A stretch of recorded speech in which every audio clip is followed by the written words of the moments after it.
Hello everyone, and welcome to the Henchman's Memoirs. This is our 5e Dark Souls of Drakkenheim campaign recap. And when we last left off, the party was outside Schloss Mordenheim, which is completely off books from the main campaign that's published. This is something I got from the PhD&D YouTube channel that's based on Lemordia, which is essentially the Ravenloft domain of Frankenstein and Frankenstein's monster. So I've taken, hopefully I'll put a little link up here to his original video. I've taken that, I've kind of filled it out with a few more things of my own. The party ended up last time, they're across the street from the iron wrought gate that surrounds Schloss Mordenheim. And they see this, what they suspect is a flesh golem kind of marching around in the mud here as the rain comes down. Occasionally lightning strikes the main part of the building over here, which has these lightning rods which are catching the lightning, and all the lights inside kind of flicker. And Atticus here was actually able to do a little investigation and walking around the party. The party, if I give them too much time to think about an encounter, they will always outthink the encounter that I have come up with. I have to just spring it on them, or they will plan their way around everything. That's what they did here. They decided to wait and see if the flesh golem ever went around the side of the building or anything.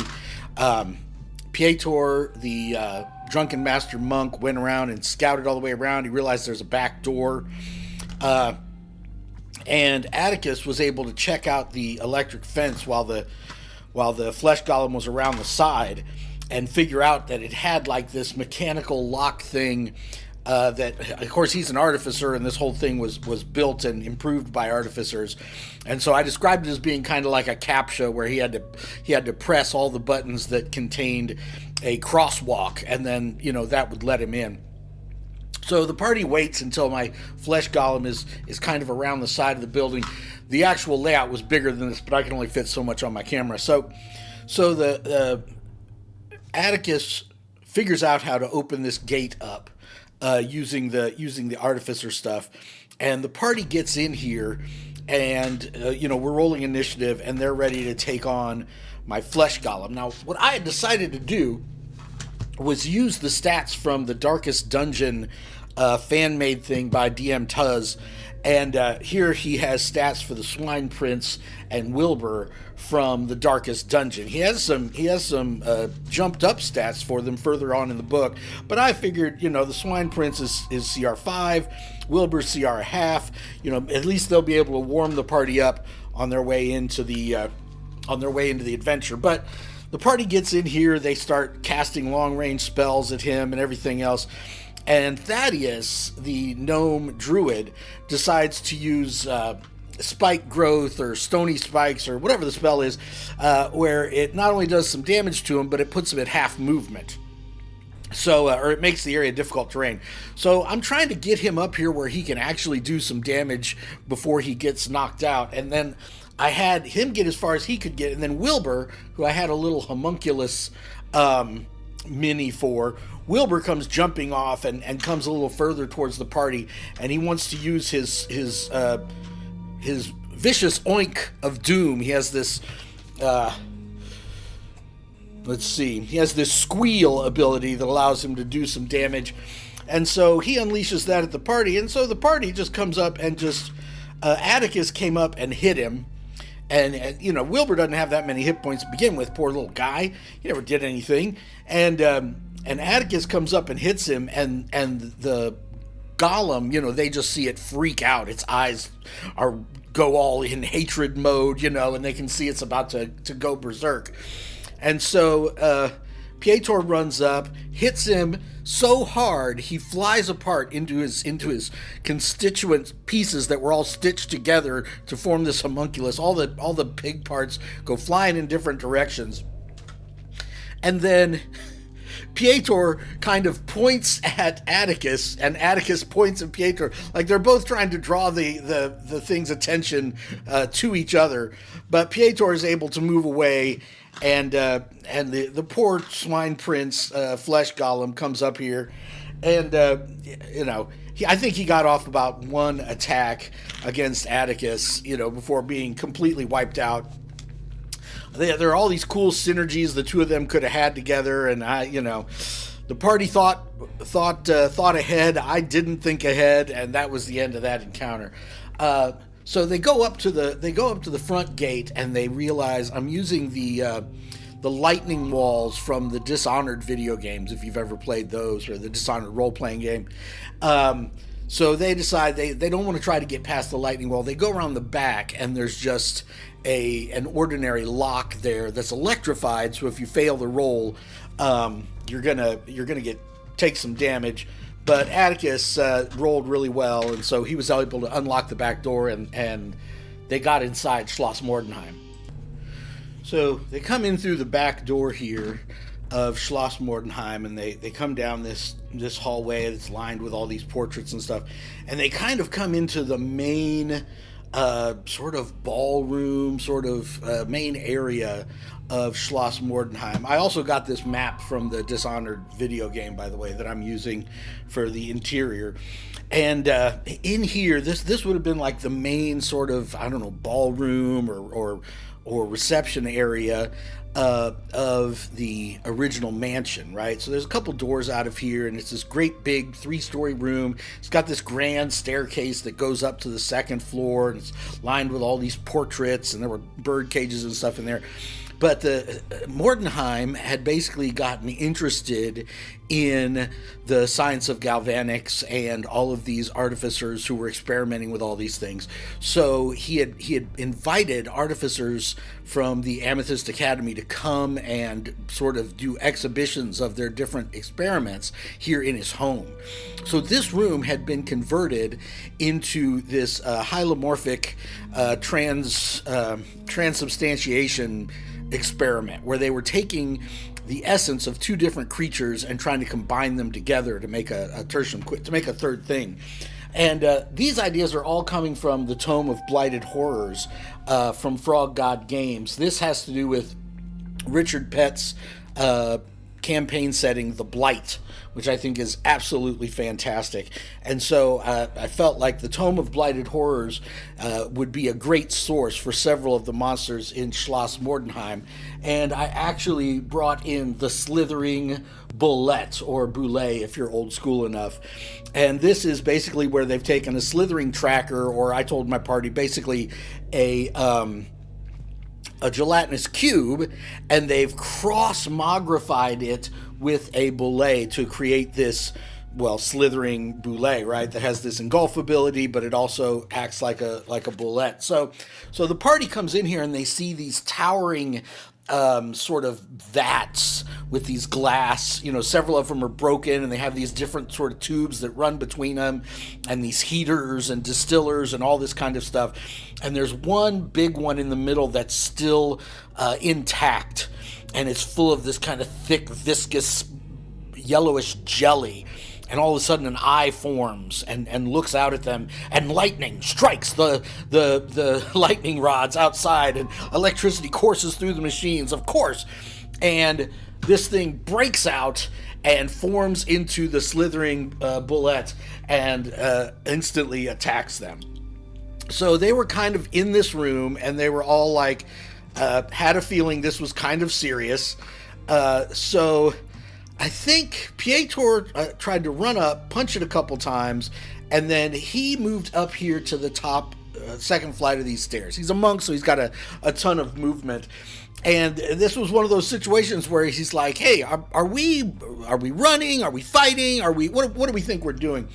So I think Nexel came next. He shot it with like a witch bolt or whatever, and then he backs up. And I think, I can't remember what Thaddeus did, if he cast a spell or whatever, but he decided to back up some. All of a sudden, Atticus finds himself here more or less by himself.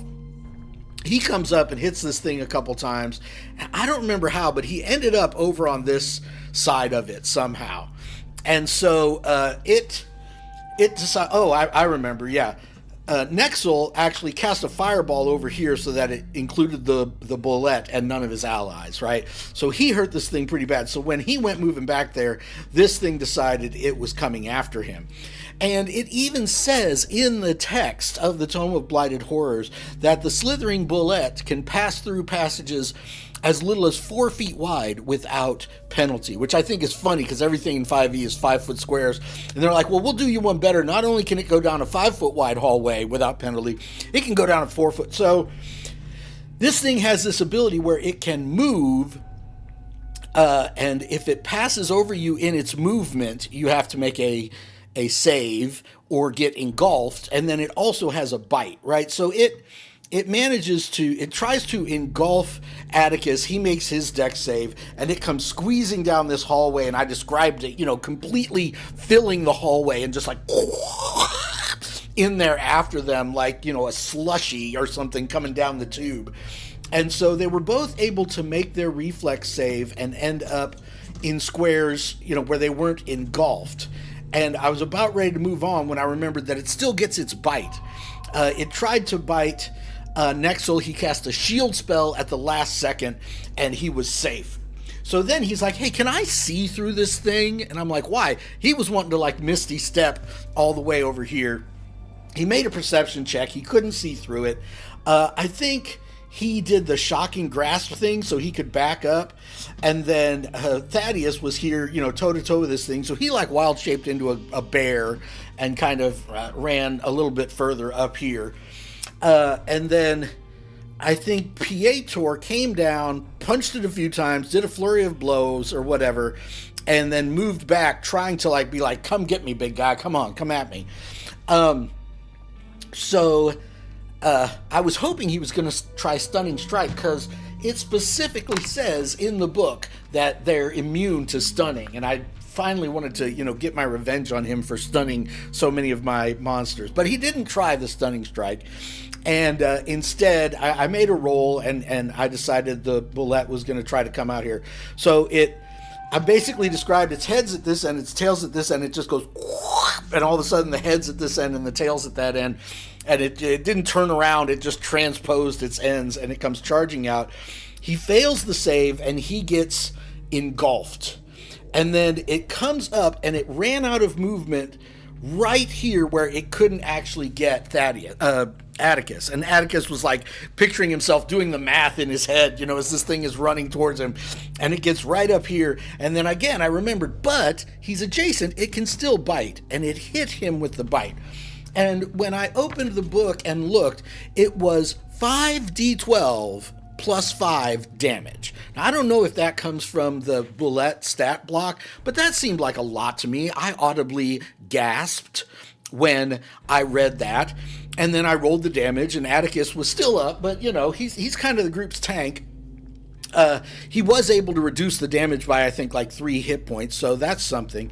But he took 30-something hit points of damage, and he was like, okay, we need to take care of this thing. And Pietro is engulfed, and knows, when my turn begins again, he's going to be in a world of hurt. So Nexel comes in, he cast, Eldritch Blast or whatever it is, did some damage to it. Nexel comes in, and he has a bright idea, right? He's got heat metal, and he knows that Pietro has these metal gauntlets that Atticus fashioned for him out of delirium and meteoric iron, and he's wearing those. So he casts heat metal on those. So then the bullet takes the damage, Peter takes the damage, but the bullet, if it wants to hold on to Peter, it has to make a saving throw, or it can just drop him. So it did. It disgorged him in this square here, and then he jumps to his feet, throws the gauntlets down. I think Atticus got his attack in, and then I'm pretty sure it was Pietro who finished off the slithering bullet and turned it into this big bowl full of jelly. So the party looked over here, and they saw this elevator that has like a call button, and it's the old style of elevator with the two sort of cage doors, that you manually open. The elevator wasn't on their floor. They decided not to call it yet, and so they started exploring this floor. So here's where I took some stuff from Professor Dr. Bowers over at PhD&D. Over here was a big room full of vats where they were distilling quintessence from aberrations and turning it into basically whale oil from the Dishonored game. They found a room over here that was sort of like a little library room, and they found a little bit of treasure in there. And then they went into a room that Dr. Bowers described as being like the Lost Souls room from Beetlejuice, where they had this screen and they were able to see into this room, this dimension of all these trapped souls. But when they get in there, basically it was Atticus and Nexel who were kind of up next to this thing, and it's this big metal silver screen, right, hammered flat into this 20-foot tall, 10-foot wide metal screen with all these wires and doodads and G-jaws hanging off of it. And there's this big, power switch, the kind of power switch there. And so, of course, they turn it on, and the silver starts to gradually turn black, and it's almost like they're looking at like this roiling smoke or something. And then coming out of the smoke, they saw this eyeball, and then an eye above it and an eye below it. And eventually they realized they were looking at this. I pulled this mini out right here. If you know about the Dungeons of Drakkenheim campaign, don't tell my players in the comments, but basically they saw this thing. And both of them, as soon as I pulled this mini out, Atticus's player made this signal with his hand, like he was, still had his hand on the power switch, and he was going to turn it. But before he could do that, this thing sort of reached out mentally and tried to influence both of them, like lay some kind of psychic suggestion on both of them. But they both succeeded in the saving throw, and they immediately are like, let's throw the switch the other way and break the connection. And I kind of did a little thing where I did his voice, and I was like, oh, hey guys, why don't you stick around a little bit? I mean, I just want to, oh man, nobody ever wants to talk to me kind of situation. But that's where we left off. They're still in the process of exploring Schloss Mordenheim. Give us a like, give us a subscribe, leave a comment if you would, and join us next time to find out what happens next on the Henchman's Memoirs.